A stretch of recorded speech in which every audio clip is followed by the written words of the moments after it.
Assalamualaikum warahmatullahi wabarakatuh. Waalaikumsalam warahmatullahi wabarakatuh.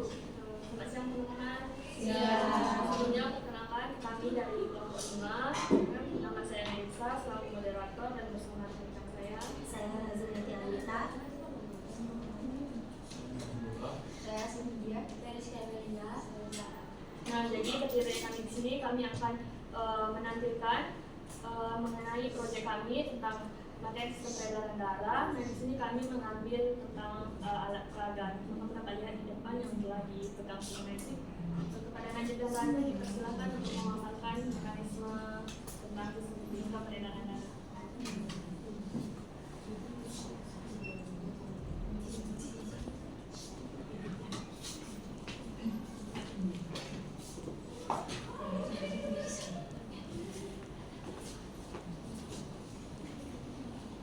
Baik teman-teman, jadi sebelumnya saya akan menjelaskan dulu. Jadi di sini kami mengambil materi yaitu sistem atau mekanisme peredaran darah kecil dan peredaran darah besar. Nah, jadi nanti dia dari kepala ini aliran darah itu turun melalui vena cava superior, lalu masuk ke serambi kanan jantung, lalu juga masuk ke bilik kanan jantung. Nah, setelah itu dia akan keluar dan melewati arteri pulmonalis, lalu dia akan masuk ke paru-paru. Nah, setelah masuk dari paru-paru dia akan turun lagi ke serambi kiri jantung, lalu dia masuk ke bilik kiri jantung, lalu keluar melewati vena pulmonalis dan aorta. Nah, jadi dari aliran ini dia akan bercabang nih, ada yang turun ke bawah, ada yang balik lagi ke kepala. Nah, jadi yang balik ke kepala ini dia akan naik ke atas, dan yang turun ke bawah itu akan melewati arteri dan dia akan diedarkan ke dalam seluruh tubuhnya. Nah, jadi setelah diedarkan ke seluruh tubuhnya, dia akan melewati vena cava inferior, lalu dari aliran ini dia akan balik lagi masuk ke dalam serambi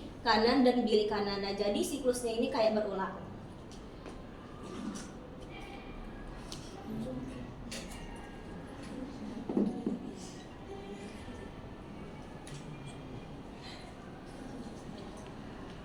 Oke, jadi mekanismenya dari alat yang kami buat ini sedikit berbeda dari yang lain karena kami menggunakan mesin.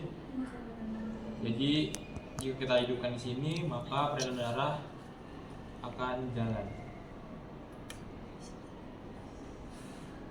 Nah, seperti yang saya jelaskan tadi, di sini nanti ada percabangan, ada yang naik ke atas, lalu ada yang turun.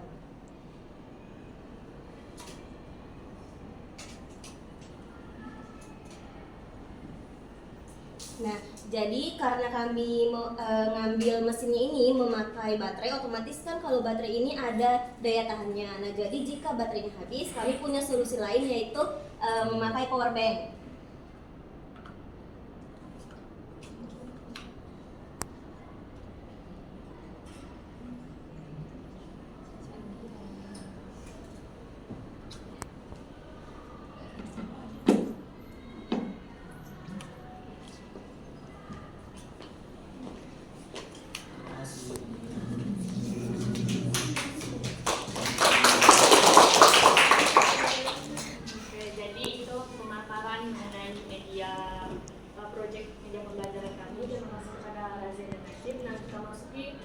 Proyek yang kedua, yaitu di sini kami mengambil materi tentang LMS yang akan dijelaskan oleh Skandia. Pada Skandia dipersilakan. Oke, terima kasih moderator. Nah, jadi kami itu mendapatkan proyek media pembelajaran itu berbasis learning management system. Itu seperti classroom yang biasa kita gunakan itu. Nah, jadi kami akan menggunakan media berbasis Google Classroom dengan materi ekosistem pada kelas 10. Nah, jadi kami akan bikin sebuah ruang dalam Google Classroom itu untuk menyampaikan materi-materi tentang ekosistem pada kelas 10. Mungkin untuk materinya akan dijelaskan oleh rekan saya. Terima kasih. Nah, jadi dalam Classroom itu kami mengambil beberapa materi. Yang pertama itu kami mengambil materi pengertian ekosistem. Lalu ada juga komponen ekosistem, jenis-jenis ekosistem, interaksi dalam ekosistem, lalu ada keseimbangan ekosistem, lalu ada peran ekosistem dalam kehidupan sehari-hari, lalu ada masalah ekosistem dan pelestarian ekosistem. Baik, itu saja dari saya. Kembali ke moderator. Baik, untuk rancangan proyeknya dijelaskan oleh Zara. Pada Zara dipersilakan.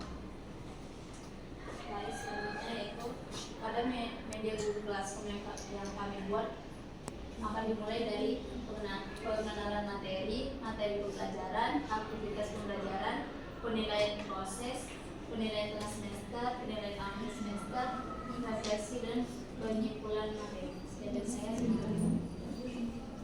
Nah, baik itu saja pemaparan dari kami mengenai dari proyek kami beserta rencana kami. Saya selaku moderator dan